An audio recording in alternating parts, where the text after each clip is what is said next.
9장 아론이 제사장 직무를 수행하다. 8일째 되는 날 모세는 아론과 그의 아들들과 이스라엘의 지도자들을 불러 모았다. 모세가 아론에게 말했다. 속죄 제물로 드릴 송아지 한 마리와 번제물로 드릴 순양 한 마리를 흠없는 것으로 가져와서 하나님께 드리십시오.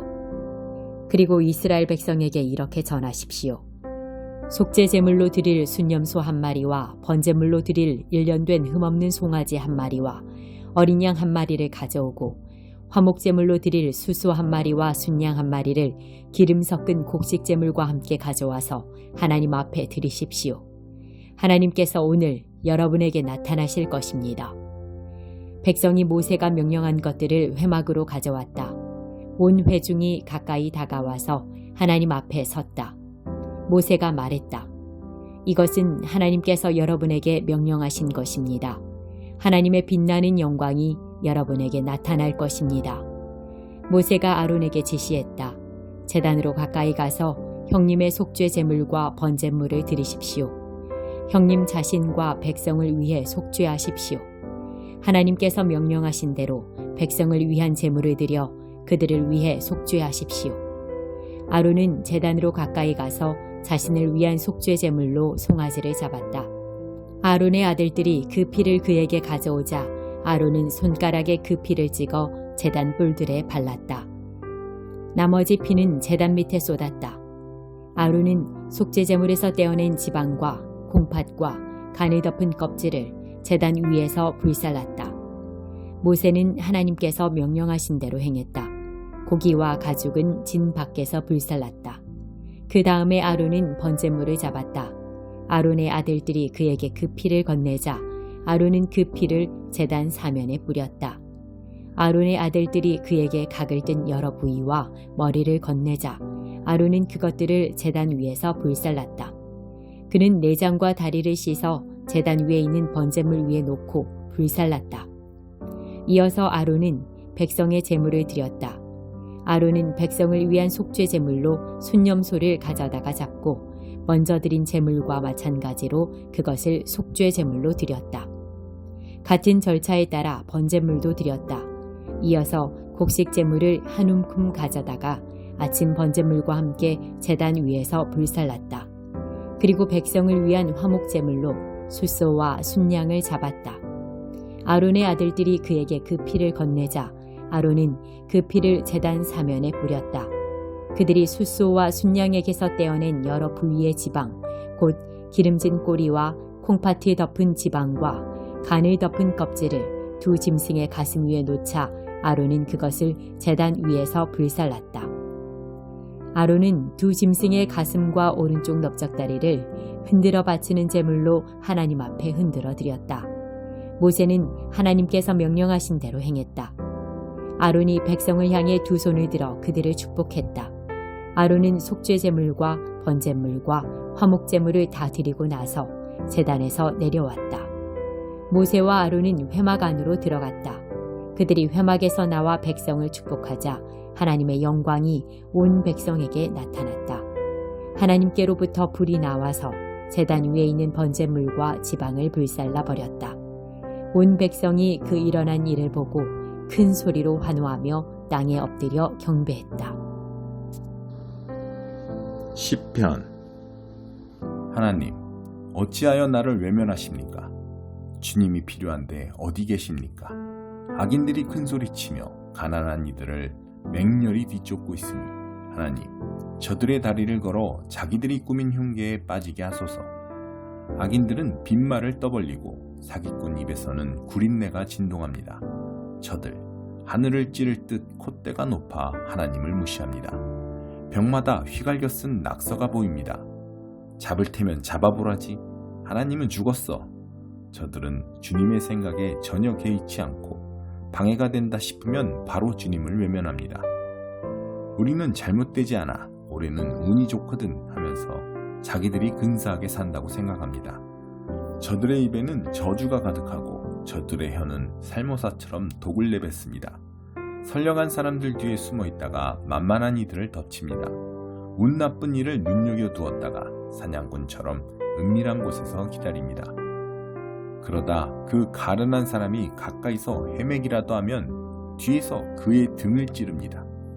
불행한 이는 걷어채어 땅바닥에 쓰러지고 운 나쁜 그는 잔인하게 난도질 당합니다. 그는 하나님이 자기를 버리셨다고 생각합니다. 자신의 공경에는 관심이 없다고 여깁니다. 하나님, 일어나실 때입니다. 서두르소서. 가련한 이들이 하나님께 버림받았다고 생각합니다. 악인들은 하나님을 업신여기고도 어찌하여 무사한지, 저리도 기고만장한데 어찌하여 문책을 당하지 않는지 그들이 의아해합니다. 그러나 주님은 이 모든 상황을 아십니다. 그들이 당하는 업신여김과 학대를 잘 아십니다. 언젠가는 가련한 저들이 주님 주시는 복을 분명히 받게 될 것입니다. 주께서 저들의 기대를 저버리지 않으실 테니 그들이 영원한 고아로 남지 않을 것입니다. 악인들의 오른팔을 꺾으시고 악질들의 왼팔을 부러뜨리소서. 범죄의 낌새까지 모두 찾아 없애주소서. 그러면 하나님의 은혜와 명령이 승리하고 사악한 자들은 패할 것입니다. 주께서 가련한 이들의 말에 귀를 기울여 주시니 저들의 희미한 맥박이 약동하고 절망에 빠진 이들의 심장이 붉은 피를 뿜어올립니다. 고아들이 부모를 얻고 노숙자들이 집을 얻습니다. 공포정치가 끝나고 폭군들의 집에도 막을 내립니다. 24장. 나쁜 사람을 부러워 말고 그 근처에는 얼씬도 하지 마라. 그는 소란을 일으킬 생각만 하고 말썽을 일으킬 이야기만 한다. 지혜가 있어야 집을 짓고 명철이 있어야 집을 튼튼한 기초 위에 세운다. 지식이 있어야 고급 가구와 멋진 휘장으로 방을 꾸밀 수 있다. 지혜로운 것이 힘센 것보다 낫고 지성이 언제나 완력보다 낫다. 전쟁의 핵심은 전략이니 승리하려면 유익한 조언이 많이 필요하다. 어리석은 자는 지혜로운 대화를 전혀 이해하지 못하고 진지한 토론 자리에서 어찌할 바를 모른다. 악행만 꾸미는 자는 조만간 깡패 두목이라는 평판을 얻는다. 미련한 자는 죄를 꾀하고 빈정거리는 자는 아름다운 것까지 모독한다. 위기에 처했다고 낙담한다면 처음부터 별 볼 일 없는 사람이었다는 뜻이다. 죽어가는 이들을 구하여라. 주저 말고 뛰어들어 도우라. 이봐, 내가 상관할 일이 아니네 하고 말하면 그것으로 책임을 면할 줄 아느냐. 너를 면밀히 지켜보시는 분이 계시다. 그분께는 섣부른 변명이 통하지 않는다. 아이야, 꿀은 너의 몸에 좋은 것이니 먹어라. 내 입에서 녹는 단 것도 먹어라. 지식과 지혜도 내 영혼에 그와 같이 좋으니 섭취하여라. 그것을 얻으면 내 미래가 보장되고 내 희망이 견고한 반석 위에 놓이리라. 선한 사람의 삶을 방해하지 말고 그를 이기려 들지 마라. 아무리 쓰러뜨려도 하나님께 충성하는 사람은 오래 넘어져 있지 않고 다시 일어나며 악한 사람은 넘어져 영영 일어나지 못하기 때문이다. 내 원수가 넘어질 때 웃지 말고 그가 쓰러질 때 기뻐하지 마라. 하나님께서 크게 불쾌하게 여겨 그의 곤경을 불쌍히 보실 것이다. 자랑꾼들 때문에 괴로워하지 말고 악인들처럼 성공하기를 바라지 마라. 그들에게는 미래가 없으며 막다른 길로 내달리고 있다. 아이야, 하나님을 경외하고 지도자들을 존경하여라. 저항하거나 반항하지 마라. 반항하는 자의 인생은 느닷없이 뒤죽박죽이 될 수 있고 그런 일이 언제 어떻게 벌어질지 아무도 모른다. 현인들의 또 다른 교훈. 불의에 동의하는 것은 잘못된 일, 대단히 잘못된 일이다. 악인의 죄를 덮어주는 자는 역사책에서 냉정한 평가를 받지만 악인의 죄를 폭로하는 이는 감사의 인사와 보상을 받는다. 정직한 답변은 따스한 포옹 같다. 먼저 밭에 씨를 뿌리고 그 다음에 곡간을 지어라. 이웃의 등 뒤에서 그 사람 이야기를 하지 마라. 부디 비방과 험담을 그쳐라. 네가 내게 한 대로 갚아주마. 내 놈이 한 일에 대가를 치르게 해주마 하고 말하지 마라. 어느 날 늙은 게으름뱅이의 밭과 어느 얼간이의 포도밭을 지나치며 보니 잡초는 웃자랐고 엉겅퀴가 무성하며 울타리는 모조리 부서져 있었다. 나는 그 모습을 오랫동안 쳐다보면서 내가 본 것에 대해 생각했다. 밭이 내게 설교를 하고 있었고 나는 귀를 기울였다. 여기서도 자고 저기서도 자자. 여기서도 하루 쉬고 저기서도 하루 쉬자. 편히 앉아 느긋하게 쉬자 하면 무슨 일이 닥치는지 아느냐? 바랄 것은 단 하나, 찢어지게 가난한 생활뿐이다. 가난이 내 영원한 식객이 되고 말 것이다. 3장. 그러므로 더는 여러분과 떨어져 있을 수도 없고 마땅히 여러분을 찾아갈 방법도 찾을 수 없었던 우리는 아테네에 남아있기로 하고 디모데를 여러분에게 보냈습니다. 그것은 여러분을 일으켜 세우고 여러분이 이 고난으로 인해 낙심하지 않도록 위로하게 하려는 것이었습니다. 그는 믿음 안에서 형제이자 동료이며 메시지를 전파하고 그리스도를 전하는 하나님의 사람입니다. 여러분에게 고난이 다가오는 것이 놀라운 일은 아닙니다. 여러분도 알다시피 우리는 이런 일을 겪게 되어 있습니다. 고난은 우리가 감당해야 할 소명의 일부입니다. 여러분과 함께 있을 때 우리는 장차 고난이 닥쳐올 것을 분명히 말씀드렸습니다. 그리고 이제 그대로 되어서 여러분도 고난을 직접 겪게 되었습니다. 그래서 나는 걱정을 멈출 수 없었습니다. 그 고난 가운데서 여러분이 어떻게 믿음으로 살고 있는지 직접 확인하고 싶었습니다. 나는 유혹자가 여러분에게 접근해서 우리가 함께 세운 모든 것을 허물어뜨리지 못하게 하고 싶었습니다. 그런데 이제 디모데가 돌아와서 여러분의 믿음과 사랑에 대해 멋진 소식을 전해주니 우리의 기분이 한결 나아졌습니다.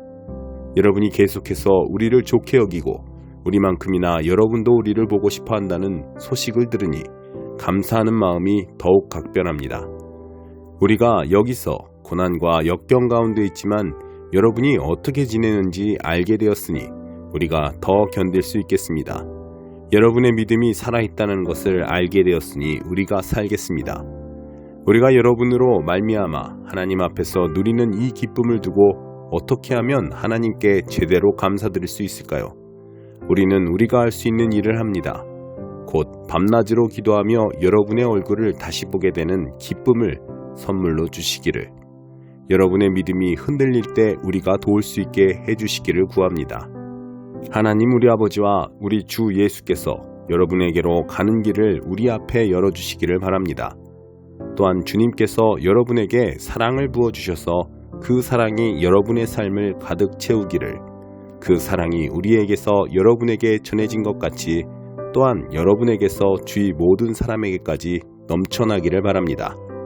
여러분에게 힘과 순결한 마음을 채워주셔서 우리 주 예수께서 그분을 따르는 모든 이들과 함께 오실 때 하나님 우리 아버지 앞에서 여러분이 확신에 찬 모습으로 서게 되기를 바랍니다.